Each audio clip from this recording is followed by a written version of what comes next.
So this is what we mean about just discussing and trying to be critical about things that we know. We do not even need a Kamus Dewan next to us. So they said, oh Cikgu, because haiwan, they just fight. They do not know. It's based on instincts. They fight because they want to fight. They do not know why they're fighting for. So I said, precisely. And I felt like crying. I said, oh, because although we do not take literature, we are not supposed to use Descartes because we do not take literature, but it is something which the text itself is powerful. It's a powerful tool for students to think, hey look, this poem is actually applicable to me as well. I should not be a haiwan, kerja-kerja, without knowing what I'm fighting for. So simple things like that. Critical literacy, I would think that on my level, on a simple level, would mean something that empowers the student to think, question, and just know that you can construct your own understanding without a teacher teaching you. So that is what I understand. The second one is Descartes, also the title of the book by Cikgu Latif. And jika malam ini akan bernilai juga, kan ku pimpin tangan anak bangsa menuju telaga benih merah jingga, tanda perjuanganku kembali bermula. Jika berseri nasib pengantin, ku bakar malam ini dengan api lilin, dengan bunga di hujung musim, tanda kembalinya jebat berkeris lading. I asked my students and they said, Cikgu, who got married? I said, okay, we do not blame students for that because they do not understand. So that's what I mean. When we talk about critical literacy, the choice of text is really important. And this beautiful poem by Cikgu Latif is something which I think is beautiful to explore, but there must be prior knowledge. That's what I meant. I cannot just introduce the poem to them and say, okay, let's deconstruct and be critically literate. No. So we have to scaffold and really tell students this is the way that it's written, which means, yes, somebody's getting married, but that's not what the poem is about. How can a story about getting married be called Descartes? What is Descartes? Descartes is something that you want to fight for. So if you're getting married, your last word you want to use is fight, right? It has to be something more flowery and happy, you see? So they say, then Cikgu, correct, why use jebat? Because you get married, you don't use jebat. So then you reconstruct, deconstruct, and then something new comes up. So this is what I mean by it is a challenge for teachers also, because you need to be ready for different kind of outcomes when you talk about text and also discussion in terms of critical literacy. Okay, I'm almost done. There are a lot of misconceptions when I talk about critical literacy. So in my readings, I found out that a lot of people confuse when we talk about critical literacy. Myth number one was critical literacy versus critical thinking versus critical reading. So everyone thinks everything is the same, right? So I do not blame anyone because I would have thought the same thing as well. But actually, critical literacy is often believed to be critical thinking or high order thinking. Because now we always use the word high order thinking based on taxonomy such as Bloom's, right? So actually, critical literacy is slightly different because critical literacy, you're trying to actually find out what is the socio-political context and trying to find out about unequal power and relationship. So it's not really just high order thinking per se. But however, we can say that they overlap. We cannot say that they're different. They do overlap. And there's a distinct table which can help us all to understand a little bit better.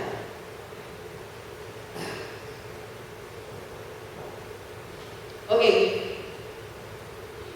This table, it is actually to just quickly tell the distinctions between critical reading and critical literacy. When we talk about critical reading, it means basically you're trying to gain sensory experience, you're trying to find rational thought, and there's a separation between facts, inferences, and reader. But when we talk about critical literacy, there's one level higher, which is to talk about power and neutrality. Is there something going on? Is there a power struggle? Is there a certain ideological concept being taught or being passed on?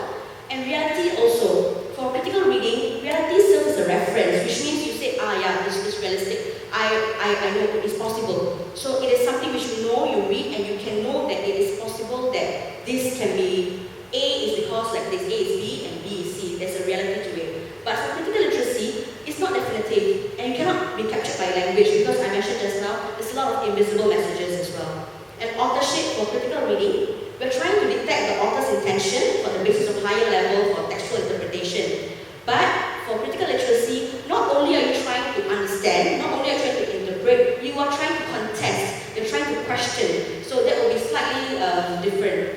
And instructional goals. Okay, when we talk about critical reading in schools, we are trying to find a higher level of skills of comprehension and interpretation. But however, when we talk about critical literacy, we do not want to question ourselves with comprehension and whether you understood. It's more about the social consciousness and the whole spirit of the text. So that's the distinction I thought it would be good to clear. difference between critical literacy and critical thinking and critical reading. And common misconception number 2 is critical literacy is only suitable for high ability students. Because I think as a teacher myself, I will also say, my students, their Malay language is horrendous, they're very weak, so I don't think I will introduce critical literacy to them. Actually, it is the opposite, because I would think that critical literacy is a brainchild of empowerment, and empowerment is for those who are marginalized, those who are originally intended to be empowered, and many international studies that I've read and researchers and projects, they actually use critical literacy to empower all different groups of learners.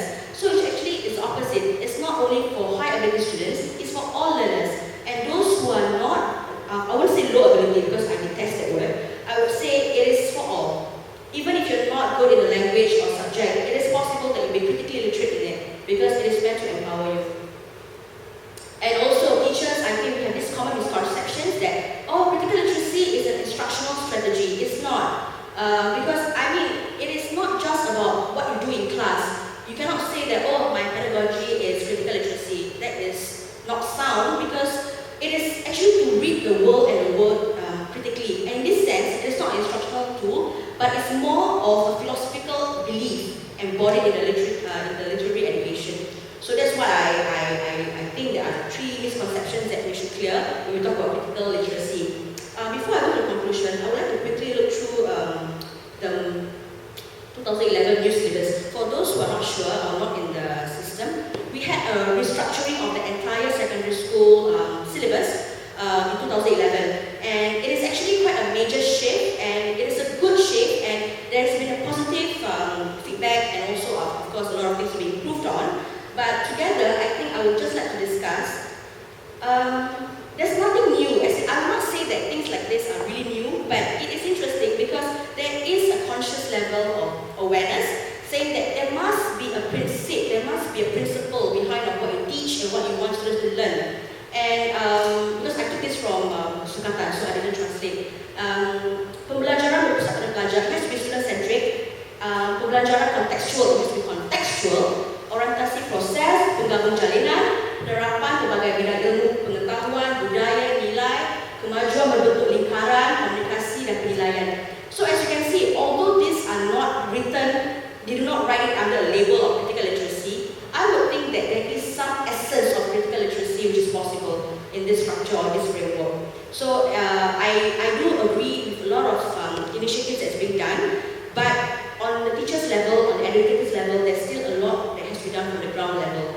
And in that sense, there's also PEPLS, because I think PEPLS is about active learning and engagement. And I would think that the word active is misleading, because when you say active, it need not be something which is new.